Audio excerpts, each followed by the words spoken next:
लोग कहते हैं सबरी ने जूठे बेर खिलाए भगवान को,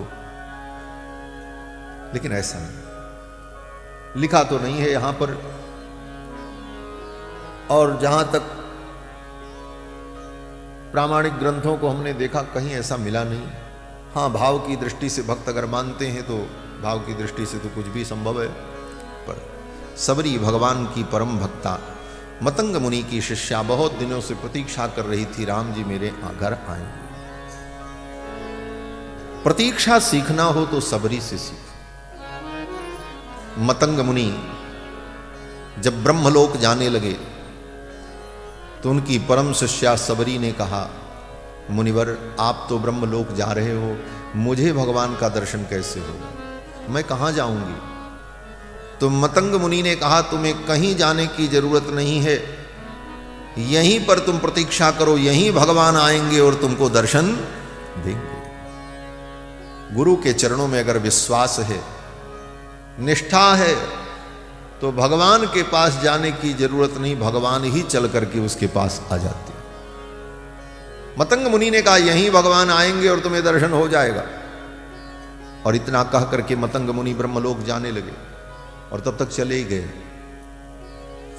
सबरी पूछ नहीं पाई कब आएंगे भगवान। एक प्रश्न तो अधूरा रह गया, भगवान मिलेंगे, इसका उत्तर तो हो गया, भगवान मिलेंगे, कहां मिलेंगे, बोले यहीं मिलेंगे।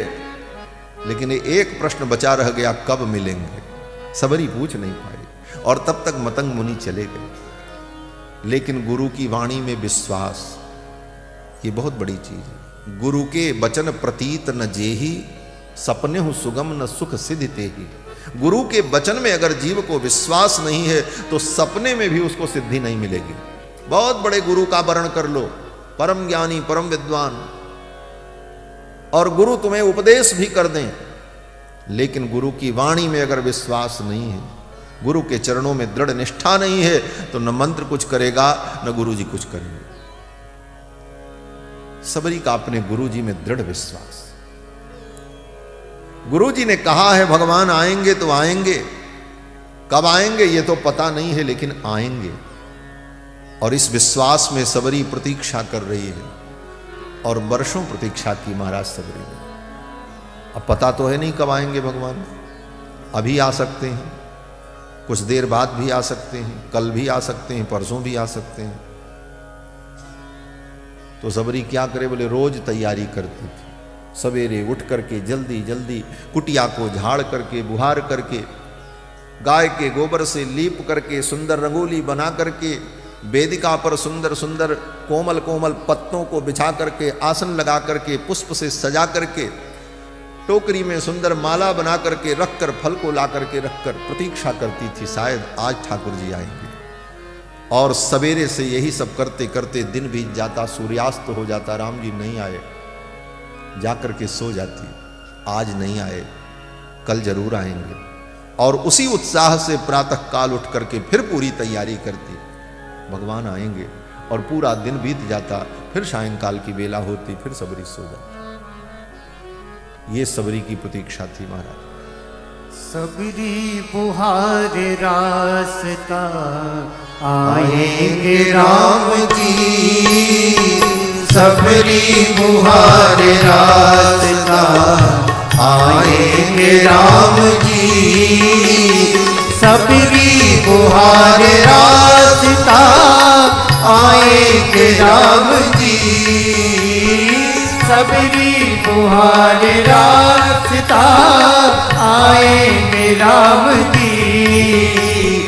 मेरा भी धन्य जीवन बनाएंगे राम जी, मेरा भी धन्य जीवन बनाएंगे राम जी, सबरी बुहार रास्ता आएंगे राम जी, सबरी बुहार रास्ता आएंगे राम जी।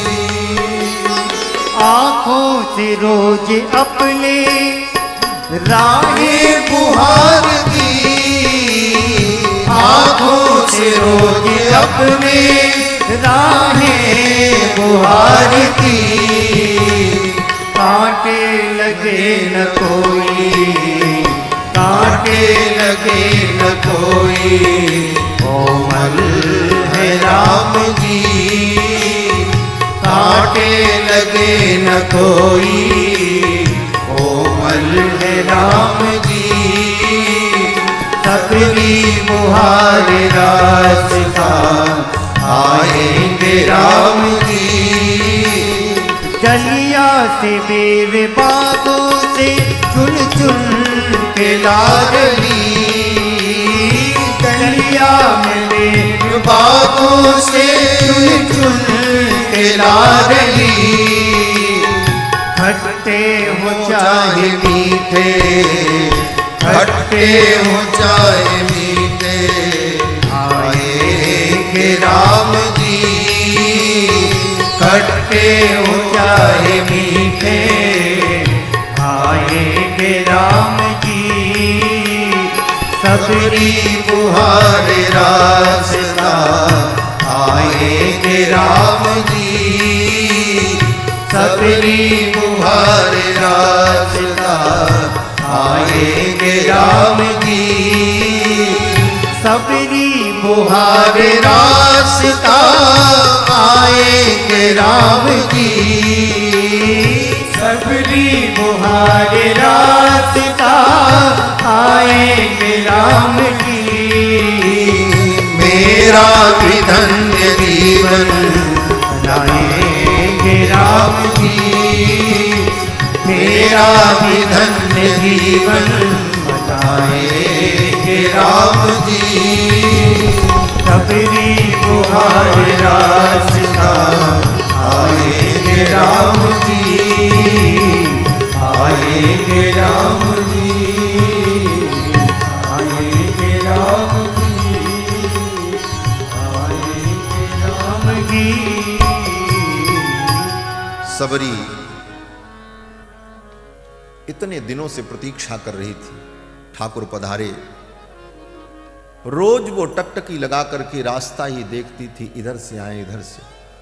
थोड़ी सी खरखराहट होती, जंगल तो बड़े सघन होते हैं, अगर कोई पशु आवे और खरखराहट हो तो वो चौंक जाती थी, कहीं राम जी तो नहीं आ गए। हर क्षण उसका मन राम जी में लगा। और तब तक राम जी पहुंच गए। भगवान श्री राम कुमार लक्ष्मण जब पहुंचे, गुरुदेव ने परिचय बता दिया था, तपस्वी वेश में धनुष बाण धारण किए हुए आएंगे। स्वरूप तो उसे स्मरण था, और जब देखा तो पहचान गई। तौ दृष्ट्वा तु तदा सिद्धा समुत्थाय कृतांजलि। सिद्धा, महर्षि वाल्मीकि कहते हैं ये साधारण नहीं थी महाराज, सिद्धा थी। जैसे लोग तपस्या और साधना में सिद्ध हो जाते हैं, उसी प्रकार सिद्ध कोटि की थी। उठ करके सबरी ने भगवान को प्रणाम किया। समुत्थाय कृतांजलि पादौ जग्राह रामस्य लक्ष्मणस्य च धीमतः। भगवान श्री राम और कुमार लक्ष्मण दोनों के चरणों में सबरी ने प्रणाम किया। भगवान ने सबरी को आशीर्वाद दिया। सबरी देख राम गृह आए, ले जाकर के आसन पर विराजमान किया और विधि पूर्वक भगवान का पूजन किया। बहुत से लोग ये आग्रह करते हैं कि सबरी ब्राह्मणी थी। क्यों? बोले उसको श्रमणी कहा गया, इसलिए लोगों ने उसे कुछ तर्क के बल पर ब्राह्मणी कहने का प्रयास किया, परंतु वो ब्राह्मणी नहीं थी, सबर जाति की थी। सबर जाति की थी। इसका विवाह होने वाला था। माता पिता विवाह की तैयारी कर रहे थे।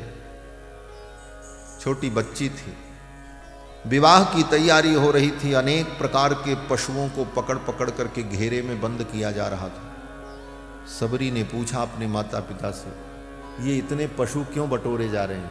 हिरन, मोर, पक्षी, अनेक प्रकार के पशु। तो माता पिता ने कहा, बेटी तेरा ब्याह होगा, ब्याह में इतने बाराती आएंगे, उनको खिलाने के लिए, मांस परोसने के लिए सब पशु संग्रह किए जा रहे। सबरी कांप गई। जिस विवाह में इतने जीवों की हत्या होगी, और इतने जीवों को दुख देकर जो संस्कार होगा, और जिस जीवन में मैं जाऊंगी वो मेरा जीवन नरकमय होगा, मेरे विवाह के लिए इतने जीव मारे जाएं। बड़ी पीड़ा हुई सबरी को। सबरी ने सोचा ये लोग तो करेंगे ही करेंगे, मैं क्या कर पाऊंगा।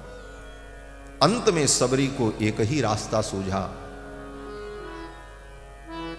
पलायन। जब अपने वश में कुछ न हो तो पलायन ही एक रास्ता होता है। सबरी ने देखा सब लोग सो रहे थे, रात्रि के 2 बजे उठी और जाकर के धीरे से उस घेरे को खोल दिया, जितने पशु थे सब भाग गए। और उसके बाद सबरी भी वहां से नंगे पांव भागी जंगल में। उसको रास्ता बताने की जरूरत नहीं थी, तो जंगल में पैदा ही हुई थी, सबर जाति की थी। और चलती गई, रुकी नहीं। और चलते चलते चलते चलते मतंग मुनि के आश्रम में पहुंच गए सबरी। घर वाले बहुत खोजे, नहीं मिली। घर वालों को लगा जंगल में किसी हिंसक जीव ने मार दिया हो, बच्ची थी, संतोष कर लिया लोगों। सबरी तो चली आई, मतंग मुनि के आश्रम में पहुंची भयभीत, छिप करके बैठी थी। मतंग मुनि जब प्रवचन करने बैठते थे, ऋषियों को व्याख्यान सुनाते थे, तो पत्तों के बीच में झाड़ में छिपकर दूर से कथा सुनती थी। बड़ी प्रभावित हुई, ऐसे महात्मा का दर्शन मिला। सोचने लगी मैं इनकी क्या सेवा करूं, क्या सेवा करूं। मेरे हाथ का पानी भी ये ग्रहण नहीं करेंगे, मैं इनकी क्या सेवा कर सकती हूं। तो उसने सोचा जो सेवा मुझसे संभव है वो तो मैं कर सकती हूं। जो सेवा व्यक्ति से संभव है वो व्यक्ति करता नहीं, और जो उसे नहीं करना चाहिए वो करने का आग्रह रखता है। ये बड़ी गड़बड़ बात। लेकिन सबरी में ऐसा नहीं था। सबरी ने सोचा जो सेवा मेरी है वो तो मैं कर सकती हूं। और सबरी क्या करती, बोले सवेरे सवेरे ब्रह्म मुहूर्त के पहले ही उठकर अर्धरात्रि में जाकर के सुंदर सुंदर पुष्पों को तोड़कर, तुलसी दल तोड़कर, पत्ते के दोने में, जैसे हमारे यहाँ ब्रह्मचारी पुष्पांजलि में बनाते कितना सुंदर सुंदर दोना पत्तों, ऐसे ही पत्ते के दोने में फूल रखकर, तुलसी रखकर ले जाकर के मुनि महात्माओं के द्वार पर कुटी के सामने धीरे से रख देती थी। सूखी लकड़ियों को बटोर करके उसका बंडल तैयार करके ले जाकर के महात्माओं के द्वार पर रख देती थी, उनकी कुटिया के द्वार।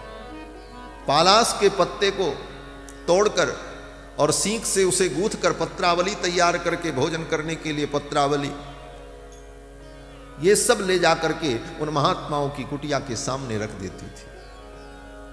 महात्मा लोग उठें तो देखें पुष्प रखा हुआ है ताजा ताजा, लकड़ी रखी है, समिधा रखी है होम के लिए, पत्रावली है, और किसने दिया, कौन ला करके रखा है किसी को पता नहीं। सब एक दूसरे से पूछते, किसी को कुछ पता नहीं। बोले हमको भी पता नहीं, हमको भी पता नहीं। और सब लोग उन वस्तुओं का उपयोग करते, बड़े प्रसन्न होते, भाई ये तो अद्भुत सेवक है, सेवक हो तो ऐसा ही हो। बोले कैसा? बोले सेवा तो दिखे लेकिन सेवक न दिखे। एक यह भी सेवा है कि सेवा तो दिखाई पड़ रही है लेकिन सेवक नहीं दिखाई पड़ रहा है। और आज की स्थिति क्या है? बोले सेवक दिखते हैं, सेवा नहीं दिखती। सेवक तो खुद दिखते, बोले महाराज हम भी सेवक हैं, हम भी सेवक हैं, सेवा नहीं दिखती। लेकिन सबरी, बोले सबरी, उसकी सेवा सबको दिख रही है लेकिन सबरी नहीं दिख रही। मतंग मुनि ने विचार किया आज मुझे पता लगाना है। और मतंग मुनि रात में जगते रहे। रात्रि के 2 बजे जब सबरी धीरे से दबे पांव आई और पुष्प को और समिधा को रखने लगी, कुछ खुरखुराहट की आवाज हुई। मतंग मुनि कुटिया से बाहर निकले, देखा देवी तुम कौन हो?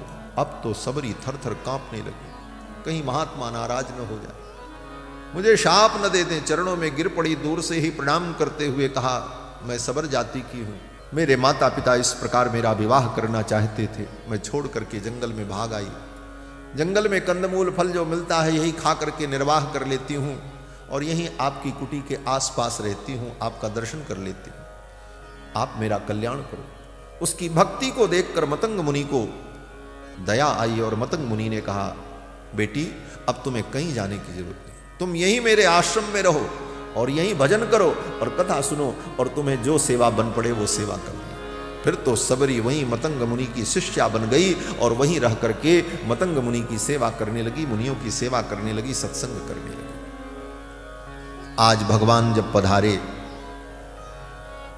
तो सबरी ने भगवान की सेवा की। वो सबर जाति की थी, ब्राह्मणी नहीं थी। तर्क यह भी है कि अगर वो ब्राह्मणी होती तो भगवान को प्रणाम न करती, भगवान ही उसको प्रणाम करते। वो भी श्रीमद् वाल्मीकि रामायण में। श्रीमद् वाल्मीकि रामायण में इन मर्यादाओं पर महर्षि वाल्मीकि ने बहुत ध्यान दिया।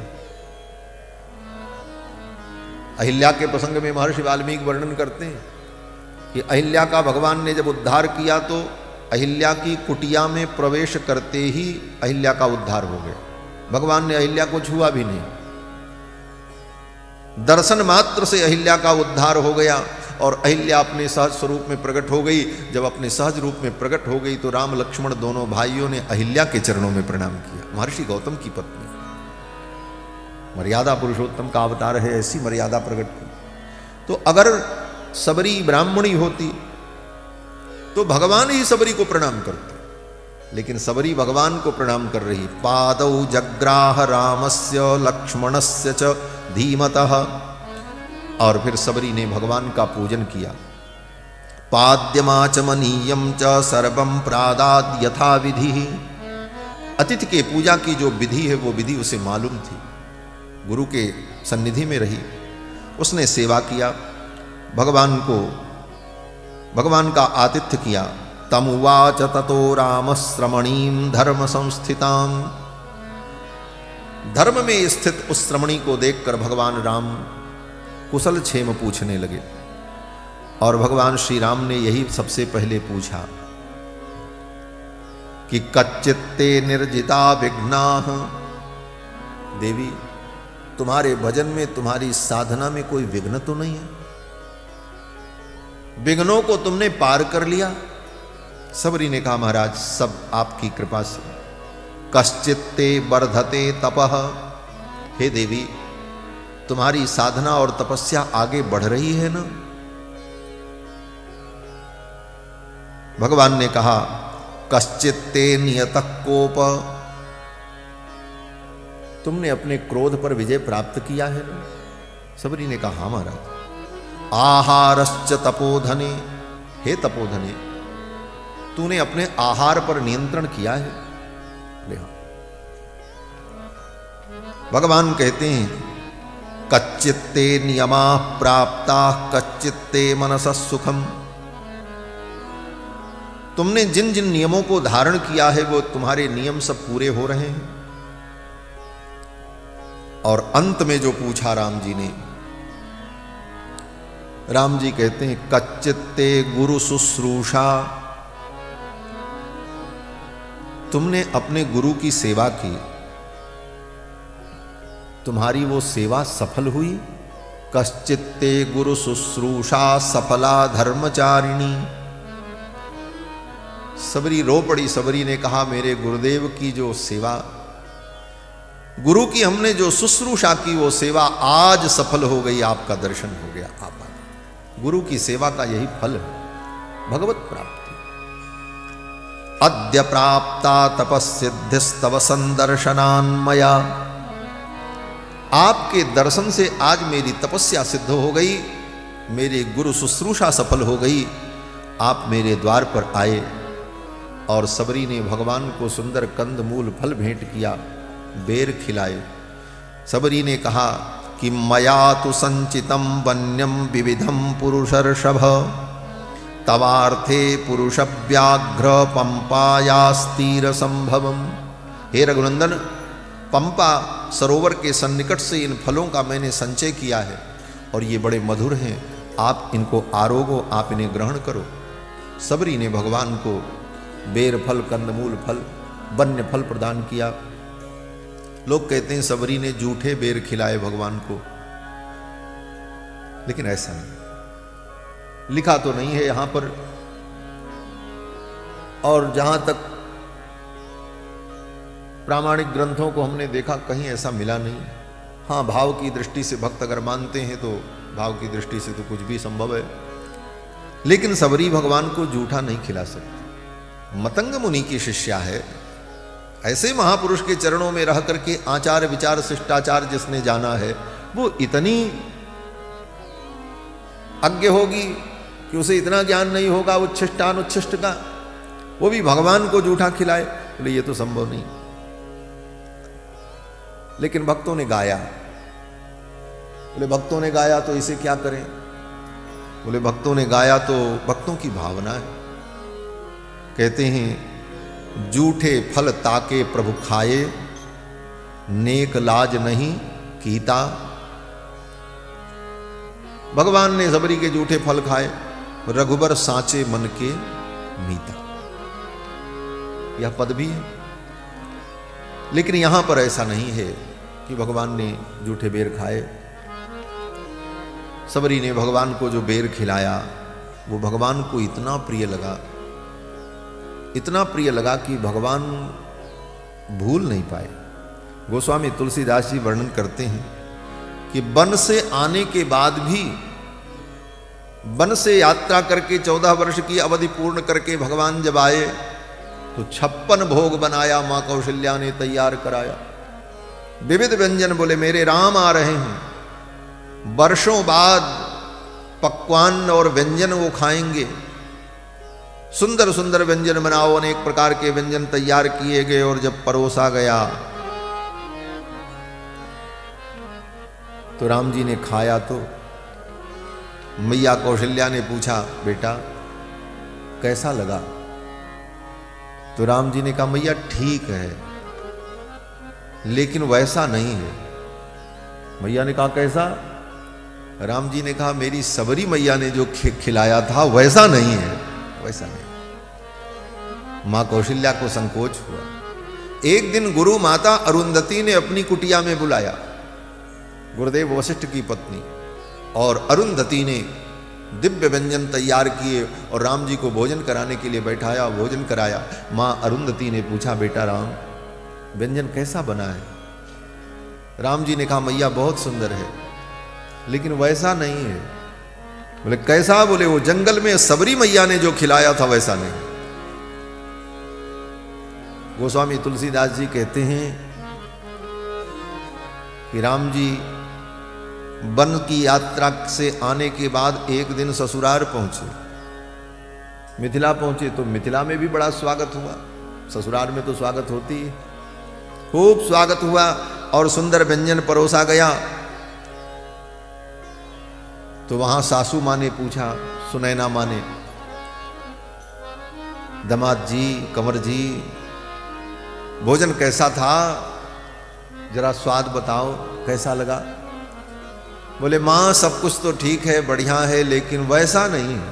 बोले कैसा? बोले वो जंगल में सबरी ने जो हमको खिलाया था। गोस्वामी जी कहते हैं घर घर गृह घर गृह गुरु प्रिय सदन सासरे, घर गुरु गृह प्रिय सदन सासरे। भाई जब जहाँ पहुनाई, भाई जब जहाँ पहुनाई, तब तह कहीं सबरी के फलन की, तब तह कही सबरी के फलन की रुचि माहुरी न पाई हो, रुचि माहुरी न पाई। जानत प्रीत रीति रघुराई, जानत प्रीत रीति रघुराई, जानत प्रीत रीति रघुराई। घर गुर गृह प्रिय सदन सासरे, भई जब जह पहुनाई, जहां जहां राम जी की पहुनाई हुई, तब तह कही सबरी के फलन की रस माधुरी न पाई। राम जी ने यही कहा कि वो रस नहीं मिल रहा है जो रस वहां मिला था। और ये रस भगवान को कभी कभी मिलता है। त्रेता में ये रस तो तब मिला जब सबरी ने फल खिलाए। और फिर कब मिला? बोले लाखों वर्ष बाद ये रस भगवान को मिला। कब? बोले जब द्वापर में कृष्णावतार हुआ और विदुर के घर पधारे और विदुरानी ने केले का छिलका खिलाया, तब वो रस मिला। वो रस ठाकुर को कभी कभी मिलता है। विदुरानी ने केले का छिलका अर्पित किया और वो खा करके ठाकुर जी याद करते रहे, क्या स्वाद है, क्या व्यंजन है। वास्तव में भक्त का भाव यही भगवान का आस्वाद्य है। सबरी ने भगवान को सुंदर फल भेंट किया और भगवान ने सबरी को नवधा भक्ति का उपदेश किया। श्रीमद् रामचरितमानस में गोस्वामी जी महाराज वर्णन करते हैं, भगवान ने सबरी को नवधा भक्ति का उपदेश किया।